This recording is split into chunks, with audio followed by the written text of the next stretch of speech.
요한복음 6장 60절에서 71절입니다. 한 절씩 교독하겠습니다. 제자 중 여럿이 듣고 말하되 이 말씀은 어렵도다 누가 들을 수 있느냐 한데 예수께서 스스로 제자에게 이 말씀에 대하여 수건 우리를 하시고 이르시되 이 말이 너희에게 그런 일이 있느냐. 그러나 너희는 인자가 이전에 있던 곳으로 올라가는 것을 본다면 어떻게 하겠느냐. 살리는 것은 영이니 죽은 무익하냐. 내가 너희에게 이른 말은 영이요 생명이라. 그러나 너희 중에 믿지 않은 자들이 있느니라 하시니 이는 예수께서 믿지 않은 자들이 누구며 자기를 팔 자가 누구인지 처음부터 아시니라. 또 이르시되 그러므로 저희 너희에게 말하기를 내 아버지께서 내게 오셨다고 하시면 누구든지 내게 올 수 없다 하느니라 하시니라. 그때부터 그의 제자 중에서 많은 사람이 떠나가고 다시 그와 함께 다니지 아니하더라. 예수께서 열두 제자에게 이르시되 너희도 가려느냐. 시몬 베드로가 대답하되 주의 영생의 말씀이 주께 있사오니 우리가 누구에게로 가오리이까. 우리가 주는 하나님의 거룩하신 자이신 줄 믿고 알았사옵나이다. 예수께서 대답하시되 내가 너희 12를 택하지 아니하였느냐. 그러나 너희 중에 한 사람은 마귀니라 하시니 이 말씀은 바로 시몬의 아들 유다를 가르치심이라. 그는 12 중에 하나로 예수를 가르쳤더라. 아멘. 영생의 말씀이라는 제목으로 우리가 말씀을 한번 묵상해 보겠습니다. 또 말씀을 통하여서 하나님께서 우리에게 알려주시기를 원합니다. 요즘 제일 고민되는 게 뭐가 있습니까? 제일 고민되고 걱정되는 게 있습니까? 저는 딱 한 가지가 있습니다. 제일 고민되고 걱정되는 게 오늘 아침에 권 집사님 보시면서 머리 짧은 게 참 부럽습니다. 예전에 제가 머리를 참 짧게 하고 다녔거든요. 아마 우리 견 집사님 아실 거예요. 그죠? 그래서 머리가 참 짧았습니다. 그러다 보니까 머리를 기르기 시작한 거예요. 어느 순간부터. 그런데 머리가 항상 짧은 사람은 손질할 일이 없잖아요.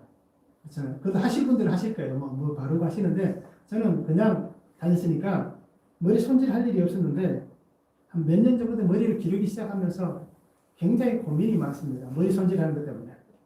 그래서 아침마다 특히 평소에는 그냥 이렇게 그냥 오는데 주일은 그래도 머리에 뭐 좀 바르고 와야 되잖아요.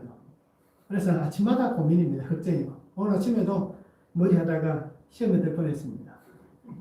그래서 우리가 고민거리가 참 많으실 거예요.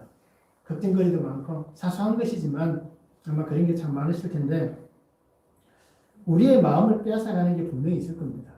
그것 때문에 내 마음이 빼앗기는 거예요. 전에는 전혀 그것에 대해서 크게 문제 삼지 않았는데 어느 순간부터 그것이 내게 큰 문제거리가 다가올 수도 있을 겁니다.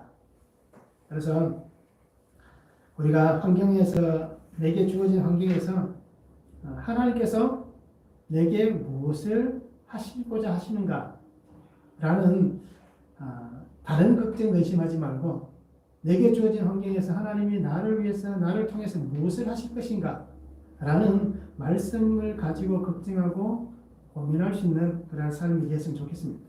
그렇게 하시자고 제가 큐티를 하라고 말씀을 드렸습니다. 매일매일 큐티를 하라는 이유가 그것입니다. 하나님께서 우리에게 허락하신 시간 안에서 우리가 어떻게 해야 되는가 라는 그 고민을 가지고 살아갈 수 있으면 참 좋을 것 같아요.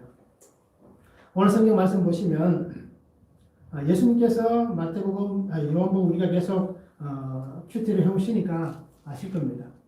앞부분에 예수님께서 살과 피에 대해서 얘기를 했습니다. 나는 하늘에서 내려온 떡이다 말씀하시면서 살에 대해서 피에 대해서 얘기를 하셨어요. 그러니까 수많은 사람들이 예수님을 따라다녔지만 그 말에 대해서 이해를 못하는 겁니다. 자, 우리에게도 만약 예수님께서 그렇게 얘기한다면 아마 이해하기가 쉽지 않을 거예요. 그러니까 이 사람들이 예수님의 말씀을 들으면서 너무 어렵다. 도저히 이해할 수 없다. 라고 얘기하는 그 상황이 오늘 성경에 등장하고 있습니다. 예수님을 따라다녔지만 육신의 초점이 맞추어져 있기 때문에 사람들은 도저히 들을 수 없는, 듣고 있지만 그 속에 들리지 않는 그 하나님의 메시지가 있었음에도 불구하고 그들은 깨닫지 못하는 겁니다. 사람들이 떠나갑니다. 아마 이때까지 수많은 사람들이 쫓아왔을 거예요. 앞부분에 분명히 우리가 보았듯이 5천 명을 먹였잖아요. 그러니까 그런 사건도 있고 하니까 수없이 많은 사람들이 오늘 우리도 알듯이 교회마다 어떤 특별한 인기 강사 오시면 어떻습니까? 아직도 그런 분들이 많이 있잖아요. 인기 강사 오시면 우리 교회 너네 교회 할 것 없이 수많은 사람들이 몰려서 말씀을 듣고 싶어 합니다. 자, 그렇게 많았던 사람이 예수님께서 이렇게 어려운 얘기를 하시니까, 영생에 대해서 말씀을 하시니까 사람들이 깨닫지 못하니까 너무 어렵다. 그러면서 떠나가 버린 겁니다. 그런 것들을 향해서 예수님은 뭐라고 얘기합니까? 너희도 가려느냐라고 질문합니다. 그때 베드로가 영생의 말씀이 주께 있사오니 우리가 누구에게로 갑니까? 라고 그렇게 고백합니다. 그러면서 마지막 부분에 어떻게 얘기합니까? 이 중에 한 명은 마귀다 라고 참 무서운 얘기를 하시고 있습니다. 자, 영생의 말씀에 대해서 우리가 함께 나누기를 원합니다. 영생의 말씀이 우리에게 들려지는데 첫 번째는 그 말씀이 부딪힐 수 있다는 얘기입니다. 내게 이 말씀이 부딪혀 나올 수 있는 말씀입니다. 그래서 60절과 61절에 얘기합니다. 제자 중 여럿이 듣고 말하되 이 말씀은 어렵도다. 누가 들을 수 있느냐 한데 예수께서 스스로 제자들이 이 말씀에 대하여 수군거리는 줄 아시고 이르시되 이 말이 너희에게 걸림이 되느냐? 라고 묻습니다. 어렵다라고 얘기합니다. 이 어렵다라는 헬라어 단어는 굳어 있다 또는 말라 있다 또는 굴복하지 않는다, 난폭하다라는 단어를 쓰고 있습니다.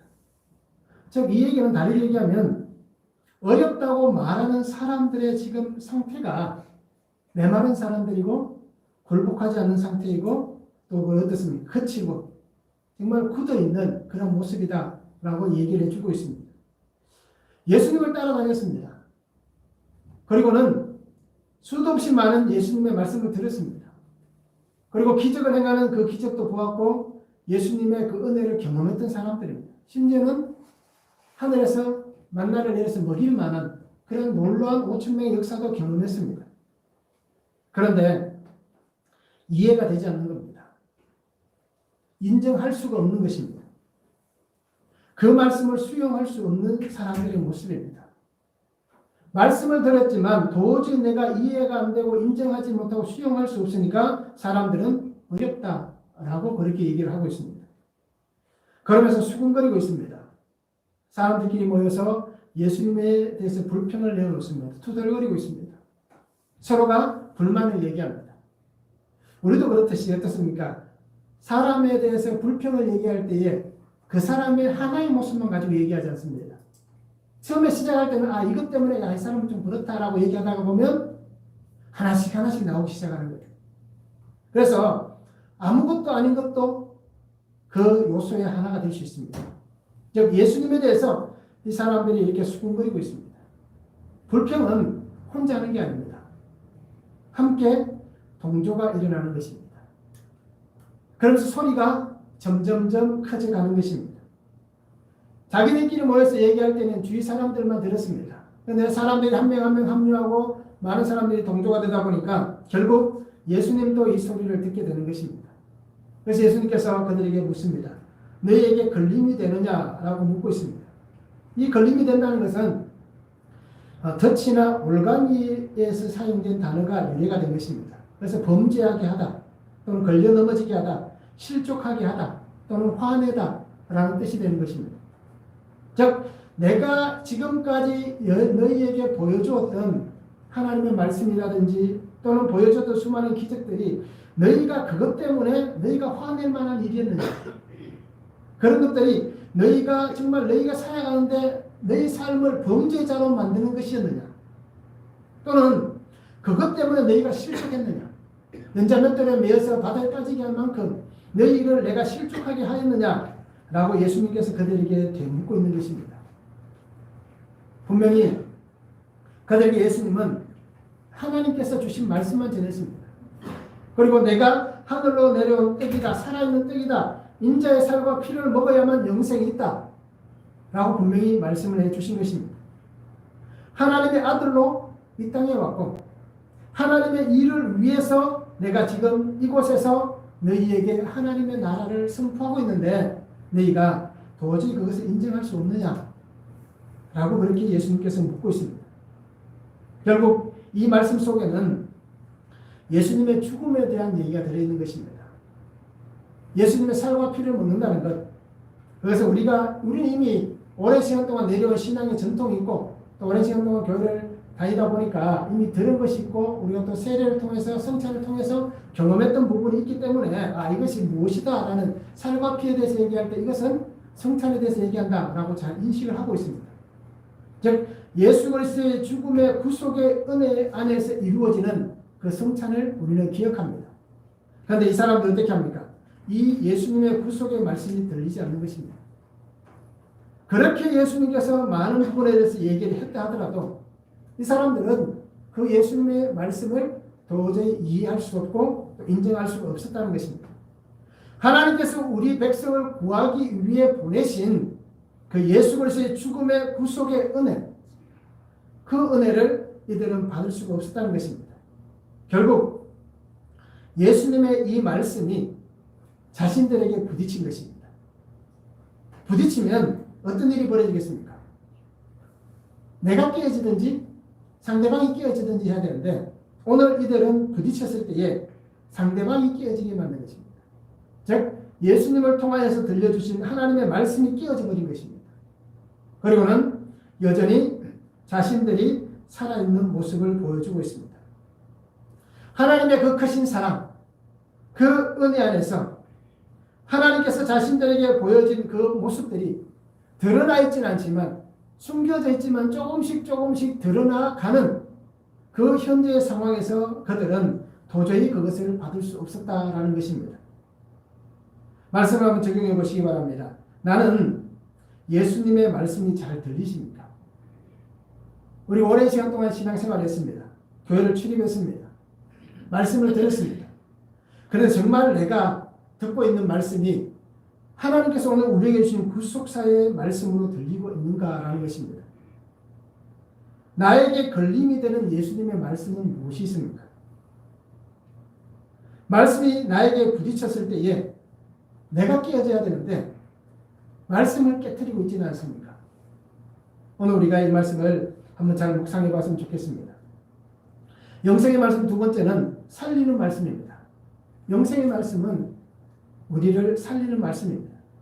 62절에서 63절입니다. 그러면 너희는 인자가 이전에 있던 곳으로 올라가는 것을 본다면 어떻게 하겠느냐? 살리는 것은 영이니 육은 무익하니라. 내가 너희에게 이런 말은 영이요 생명이라 라고 말씀합니다. 62절에서 63절은 앞부분은 예수님의 죽음에 대해서 얘기했다면 이 뒷부분은 내가 있던 곳으로 올라가는 것을 보면 어떻게 하겠느냐 라는 것은 예수 그리스도의 성천에 대해서 말씀해 주시고 있습니다. 즉 죽음 이후에 예수님의 부활 사건, 그 이후에 하나님께서 부르신 그날에 우리가 알듯이 40일 후에 성천하셨던 그 예수님의 모습, 성천에 대해서 예수님께서 말씀하시는 것입니다. 내려왔다는 것보다 더 크게 그들에게 부딪히는 말씀이 올라간다는 것입니다. 내려온 것도 인정할 수 없는데 올라가는 것을 쉽게 인정할 수 있는가라는 것입니다. 예수님의 죽음, 구속사의 그 죽음에 대해서 인정하지 않는 사람들이 예수님이 부활할 것이다. 그 부활하신 예수님이 성천하실 것이다. 라는 이 믿음에 대한 인정을 할 수가 없는 것입니다. 나를 위해서 이 땅에 오신 예수님의 구속의 은혜가 믿어지지 않는 사람은 그의 부활과 그의 성천은 믿을 수가 없는 것입니다.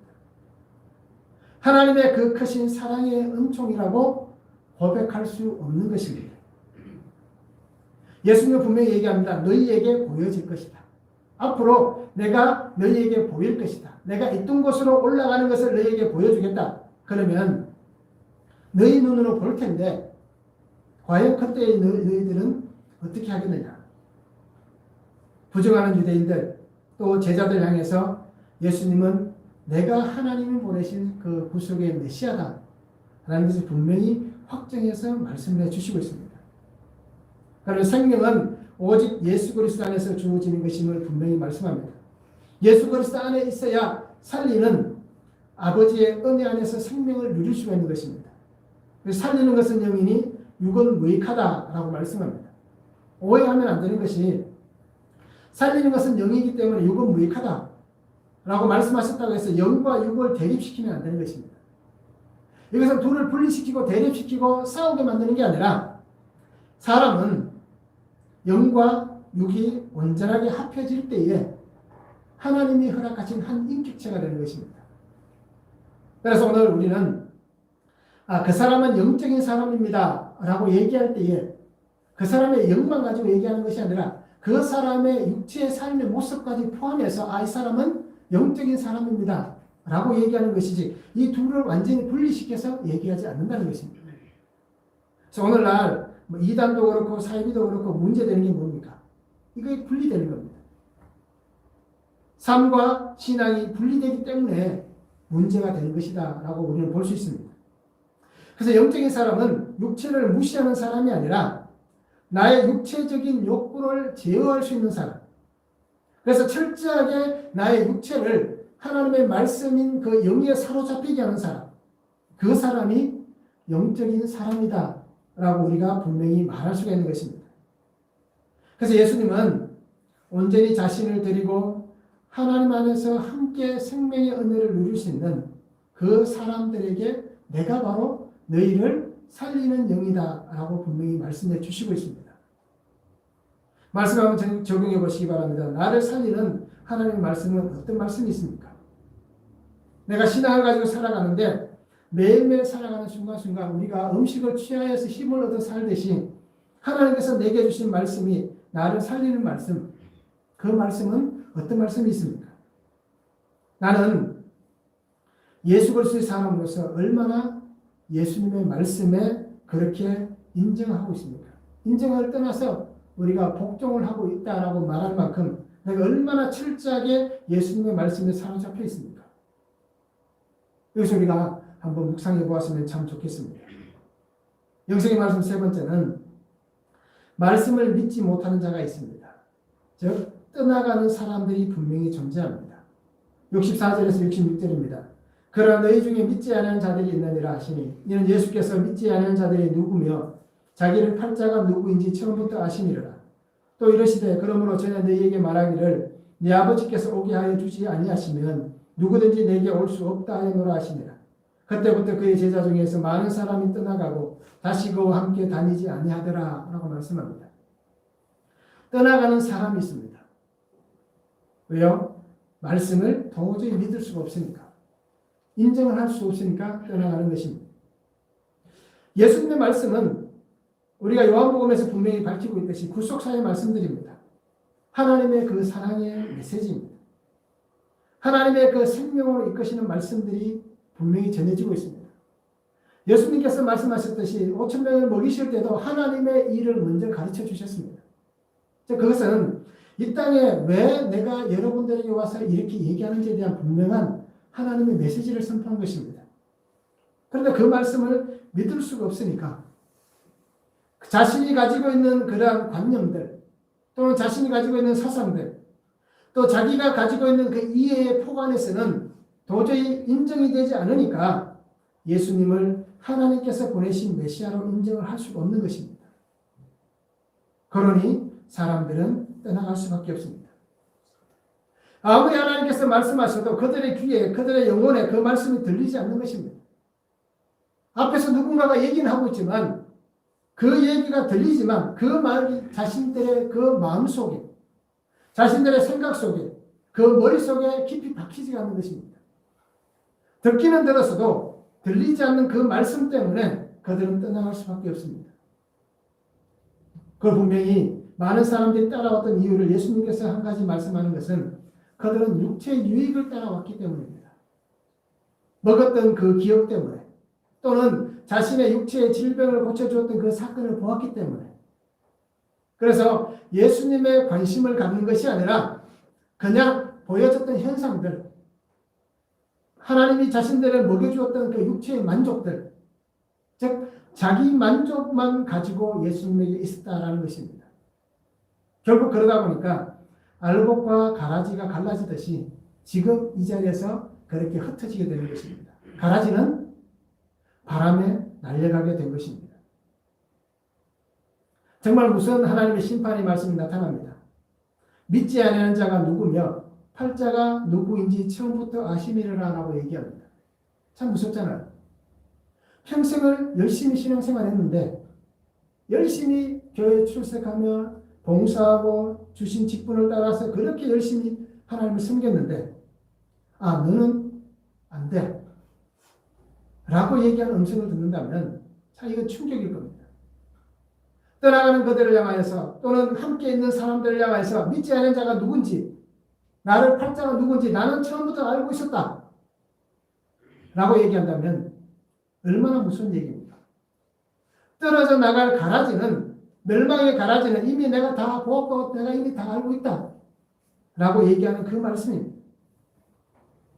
하나님께서 부르시고 안아주시지 않는다면 우리의 힘과 노력으로는 절대 믿음을 가질 수 없다라는 그 내용이 포함되어 있습니다.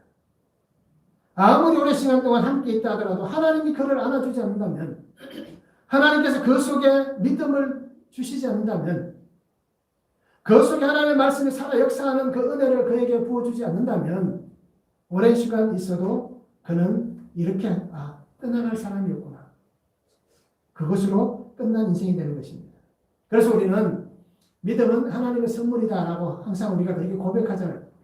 구원도 하나님이 우리에게 주신 선물이다라고 고백하는 이유가 바로 그것입니다. 내가 이 선물을 취한 것이 아니라 그냥 하나님이 주시는 것입니다. 은혜는 믿을 수 있는 그 삶을 값없이 오늘 내게 허락해 주신 것이 은혜인 것입니다. 모든 사람이 구원에 초대될 수는 있습니다. 그래서 예수님께서 말씀하셨잖아요. 산울타리가로 나가서 이 집을 채우라고 말씀하셨잖아요. 잔치 자리에 수많은 사람들을 불러 초대하라고 얘기하셨잖아요. 그런데도 어떻습니까? 사람들은 오지 않는 것입니다. 와도 준비된 예복을 입지 않고 있는 것입니다. 누구나 하나님의 그 구원에 초대될 수는 있습니다. 하나님께서 구원의 사역을 하시는 동안 누구나 그곳에 나올 수는 있습니다. 그런데 하나님께서는 그 구원의 사역을 하시는 동안 분명히 하나님의 계획은 그 속에서 걸러지게 만드는 것입니다. 알곡과 가지가 나뉘듯이 천국에 들어갈 하나님의 자녀들과 지옥으로 떨어질 사람들을 하나님은 갈라놓으시는 것입니다. 이것이 우리가 살아있는 동안 신앙생활하면서 살아가는 삶의 길입니다. 결국 내가 죽는 그날 마지막 순간에 나는 알곡으로서 천국에 가는 것입니다. 우리가 평생을 신앙생활하는 것은 바로 하나님의 구원의 사역 안에서 하나님이 갈라가시는 하나님께서 분별하시는 그 분별의 은혜 가운데 우리가 조금 더 하나님께로 가까이 가는 그래서 우리 몸에 묻어있는 이 더러운 것이 다 떨어져 나가게 만드는 그 삶을 우리가 살아가야 하는 것입니다. 그래서 하나님은 이 구원의 사역을 통해서 하나님의 계획 안에 있는 하나님의 백성을 성숙시켜가는 것이 바로 하나님의 그 마음입니다. 그래서 바울은 얘기하잖아요. 그리스도의 장성한 분량까지 자라간다 라고 얘기한 것이 바로 우리가 하나님의 자녀로서 성숙해져가는 과정들입니다. 사도 요한은 믿음을 잃어버린 사람이 아닌 예수님께서 처음부터 믿음이 없었다라고 그것을 강조하고 있습니다. 예수님이 하신 말씀을 다시 한번 그렇게 강조를 하고 있는 것입니다. 그래서 떠나간 그들은 예수님의 구속의 은혜를 받지 못하고 또 결국 멸망의 자리로 돌아가서 자신들이 따라왔던 그 육신의 유익만을 쫓아서 또 세상으로 흘러갔기 때문에 결국 멸망할 수밖에 없는 사람들이었다라는 것을 오늘 성경은 우리에게 말씀해 주시고 있습니다. 한번 말씀을 적용해 보시기 바랍니다. 나는 정말 말씀이 잘 들리십니까? 내게 주시는 그 예수님의 구속의 말씀이 들려지고 있습니까? 나는 예수님께서 나를 위해서 이렇게 구속사의 은혜로 오셨다라는 것이 믿어지십니까? 그리고 하나님께서 나를 끝까지 하나님의 자녀로 택하시고 나를 하나님의 품으로 인도하여 주실 것이다 라는 하나님의 그 인도하심을 나는 믿고 있습니까? 이것이 오늘 우리에게 중요한 부분입니다.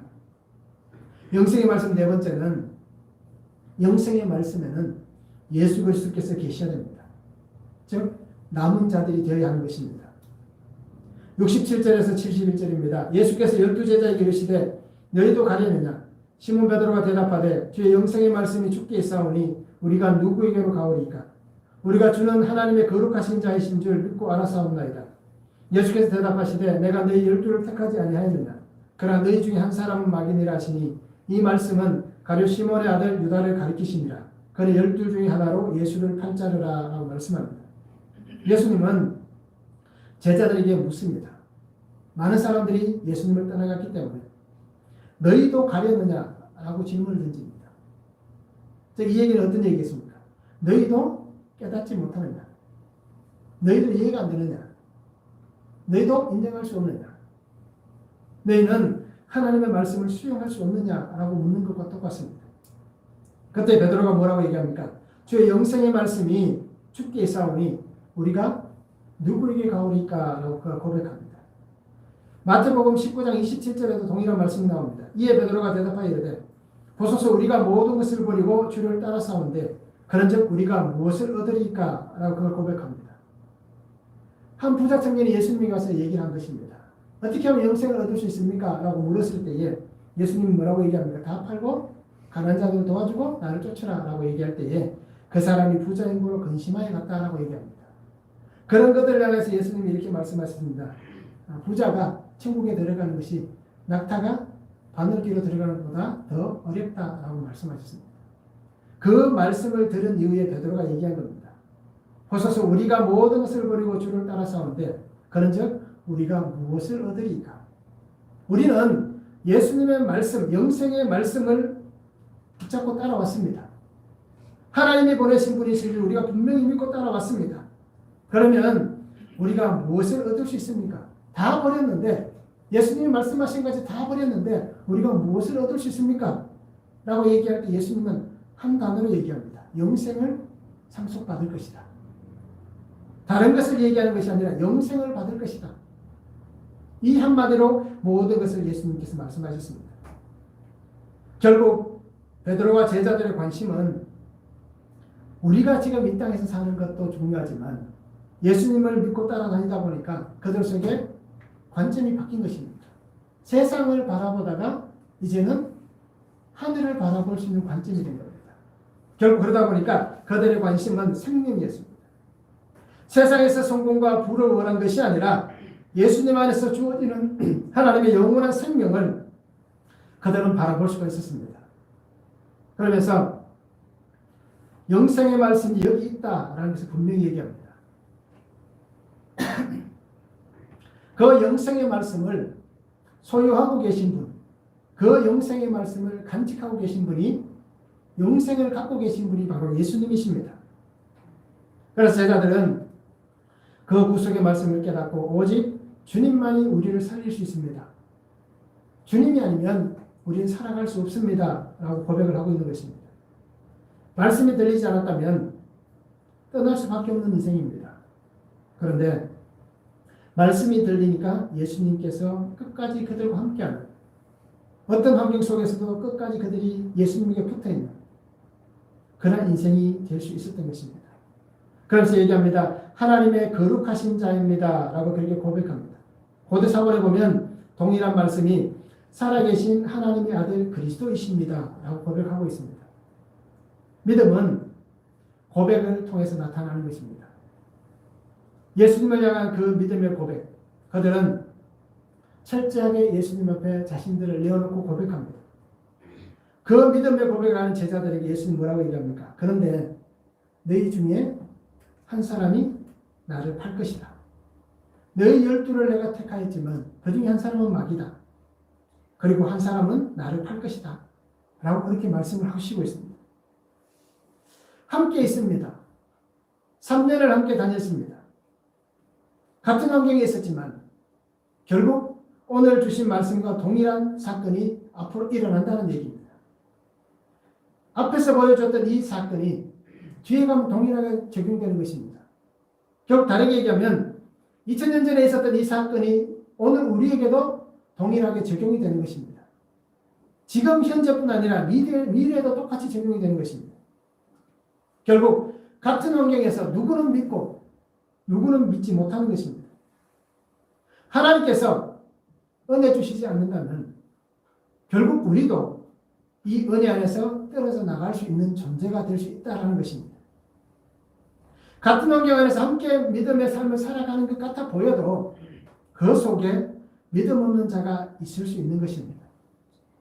하나님께서 그렇게 하시지 않으면 도저히 믿음을 가질 수 없다고 분명히 우리에게 말씀하시고 있는데 하나님이 하시지 않으면 우리는 도저히 믿음을 가질 수 없다라고 얘기하고 있습니다. 그러기에 이 말씀을 들었던 제자들은 아마 충격이었을 겁니다. 아마 그때는 잘 몰랐겠죠. 그러나 이 사도 요한이 어떻습니까?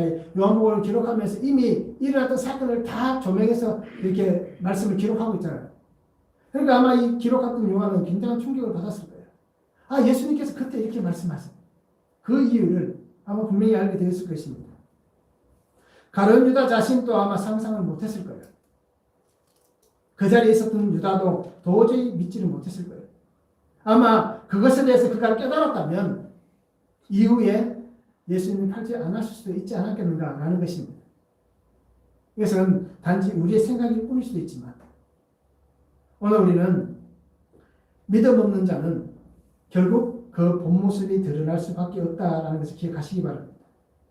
신하여 구원에 이르는 믿음이 되어야 함에도 함께 있었음에도 그 마음에 믿음 없는 자의 현주소가 가룟 유다와 같은 모습입니다. 60대 어떤 집사님의 고백입니다. 교회에서 수십 년 동안 신앙생활 하신 분의 얘기예요. 60대가 되었을 때에 이 가정에 큰 사건이 일어납니다. 특별히 그 아내분은 교회에서 오랫동안 신앙생활을 함께 하셨기 때문에 교회에서 직분을 받으셨어요. 우리로 얘기하면 권사 직분까지 받았다라고 얘기할 수 있을 거예요. 그런데 이분이 가정에 어떤 문제가 생겨나면 60이 가까우면서 아내분이 우울증이 생기고 뭐 갱년기라든지 이런 여러 가지 일들을 겪잖아요, 여자분들이. 그러면서 우울증이 생기기 시작합니다. 그래서 예전에는 참 인고 부부였고 원한 부부였다라고 얘기해요. 그래서 사람들이 다 부러워할 만큼 자녀들도 바르게 자라고 그래서 정말 교회 안에서 정말 모든 사람들이 칭찬할 만한 정말 부러워할 만한 그런 가정이었다라고 얘기해요. 그런데 이 사건이 생기면서 참 자신의 가정에 큰 문제가 일어나는 겁니다. 아내의 우울증과 갱년기를 위해서 이제 분위기 전환을 위해서 초등학교 동창회 모임이 있을 때 한번 나가보라. 그래서 친구들도 만나고 그러면서 이렇게 기분 전환하고 좀 괜찮아지면 좋겠다라고 얘기를 한 거예요. 그래서 이제 초등학교 모임이 동창회에 나가고 이렇게 하면서 하나의 사건이 일어나는데 이 아내분의 외도가 생겨나기 시작한 거예요. 그러면서 이 분이 교회를 떠나시는 거예요. 그러면서 한 얘기가 뭐냐면 수십 년 동안 함께 신앙생활하고 교회에서 직분도 받으신 분인데 나는 예수님이 도저히 믿어지지 않는다라고 얘기하십니다. 이해가 되세요? 오늘 말씀 보면 충분히 이해가 되실 거예요. 그러면서 나는 교회를 다닐 수 없다. 예수님을 믿어지지 않는데 어떻게 교회를 다닌다. 그러면서 신앙을 아예 버리십니다. 그래서 이 남편 집사님이 안타까워서 이렇게 참 자신의 이 솔직함을 고백하신 거예요. 그런데 자녀들도 마찬가지예요. 그렇게 함께 신앙생활을 참 잘했다라고 얘기했던 자녀들인데도 집에 이런 사건이 생기고 엄마가 신앙을 버리고 교회를 떠나다 보니까 아들도 신앙을 버리고 딸도 신앙을 버리는 거예요. 둘 다 착한 자녀라고 얘기합니다. 그런데 아들은 정말 착한데 인권이라든지 인본주의, 포스트 모더니즘에 빠져서 도저히 신앙을 가질 수 없다라고 얘기합니다. 또 딸도 마찬가지입니다. 그냥 예전에 그냥 교회를 출입한 것에 불과한 거예요. 복음에 대해서 전혀 관심이 없다라고 얘기합니다. 평생을 교회를 다녔습니다. 직분을 받았습니다. 온 가정이 함께 그렇게 신앙 안에서 잘 간다라고 생각했습니다. 근데 그 가정에 하나의 사건이 일어나고 나니까 온 가정이 풍지박산이 납니다. 그래서 이 남편 집사님이 안타깝고 정말 안타까워서 이렇게 기도하고 있는 거예요. 그러면서 그분이 하는 고백은 내 이 가족의 구원을 위해서 끝까지 내가 수고해야겠다라고 고백하시는 거예요. 오늘 우리도 마찬가지입니다. 분명히 이러한 일들이 우리에게도 일어날 수 있는 겁니다. 이것은 그 사람들의 얘기지 우리 얘기가 아니야 라고 말할 수가 없는 거예요. 함께 3년을 쫓아다녔던 이 가룟 유다도 결국 오늘 예수님께서 말씀하신 같이 예수님을 배신하여 떠나가는 그 삶을 그가 보여주는 것입니다. 지금은 우리가 신앙 안에 있다라고 얘기할 수 있지만 우리의 환경이 어떻게 된다면 또 우리의 삶이 앞으로 어떻게 변화가 일어난다면 우리도 이들과 같이 이렇게 되지 말라는 부분은 없는 거예요. 누구나 장담할 수 없습니다. 그러나 우리가 분명히 한 가지 알아야 될 것은 우리 안에 예수 그리스도의 구속의 은혜의 말씀이 들리고 이 예수님께서 나를 위해서 이 땅에 오셨다라는 그것을 믿고 나아가면 어떠한 풍파가 일어나도 우리는 그 속에서 굳건하게 나의 믿음을 지켜낼 수가 있는 것입니다.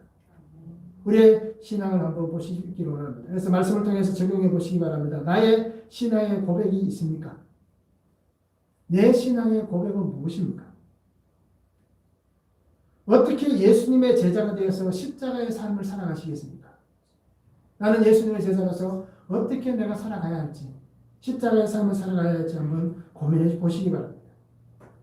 그리고 나에게 회개할 기회가 찾아올 때에, 하나님께서 내게 회개할 기회를 주실 때에 내가 주님 앞에 돌아설 수 있는, 세상에서 돌아서서 주님께로 갈 수 있는 그러한 성도의 삶을 우리가 함께 살았으면 참 좋겠습니다. 오늘 말씀은 우리에게 분명히 선포하고 있습니다. 주님의 말씀이 우리의 귀에 들려야 됩니다. 그리고 그 말씀이 우리의 마음을 열고 들어와야 됩니다. 그 말씀이 우리의 영 깊은 곳에 새겨져야 됩니다. 그리고 오늘 우리에게 예수 그리스도의 생명의 은혜, 구속의 은혜가 우리에게 부어졌을 때에 우리가 그 은혜를 붙잡을 수 있기를 원합니다. 말씀에서 떠나지 않는 순종의 삶을 우리가 살아갈 수 있기를 원합니다. 세상에서 들려지는 소리에 삶을 뺏기지 말기를 바랍니다. 세상의 것에 휩쓸려가지 않기를 바랍니다. 세상의 작은 파도에 우리가 휩쓸리지 않기를 바랍니다. 말씀을 따라 살아가는 귀한 성도들의 삶이 되었으면 좋겠습니다. 영생의 말씀은 주님께 있습니다. 예수님께서 나를 분명히 살려주십니다. 말씀이 내게 부딪혀서 내가 떠나가는 자가 아니라 말씀이 내게 던져졌을 때 그 말씀을 내가 받고 그 말씀이 나의 삶을 해석하여서 내가 말씀의 능력으로 살아가는 그런 귀한 성도가 되었으면 참 좋겠습니다.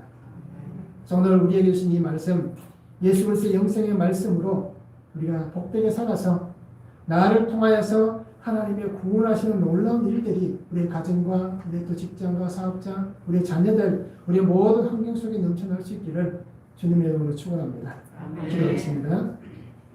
사랑의 아버지 하나님 감사합니다. 오늘도 우리 주신 말씀을 바라봅니다. 아버지 하나님, 날마다 주님을 의지하게 하시고 날마다 주님과 함께 믿음으로 살아갈 수 있는 귀한 성도가 되게 하여 주시옵소서. 아버지 하나님, 주님 앞에 나와 있던 수많은 사람들이 그 말씀을 듣지 못하니까, 그 말씀이 들리지 않으니까 그들은 예수님을 떠나갈 수밖에 없었습니다. 너무 어렵다라고 얘기하고 있습니다. 아버지 하나님, 오늘 우리에게도 말씀을 동일하게 들려주셨습니다. 영생의 말씀이 주께 있사오니 우리가 어디로 가야겠습니까? 라는 베드로의 고백같이 오늘 우리의 고백이 되게 하여 주시옵소서. 주의 말씀이 내게 들립니다. 주의 말씀이 내 심장에 새겨집니다. 그리고 우리가 날마다 주님과 함께 동행하며 끝까지 믿음으로 살아서 하나님이 우리를 품에 안아주시고 하나님의 그 구원에 계획하신 그 은혜 안에서 우리가 잘 구별되어서 하나님의 나라에 아름답게 들어갈 수 있는 귀한 성도의 삶이 되게 하여 주시옵소서.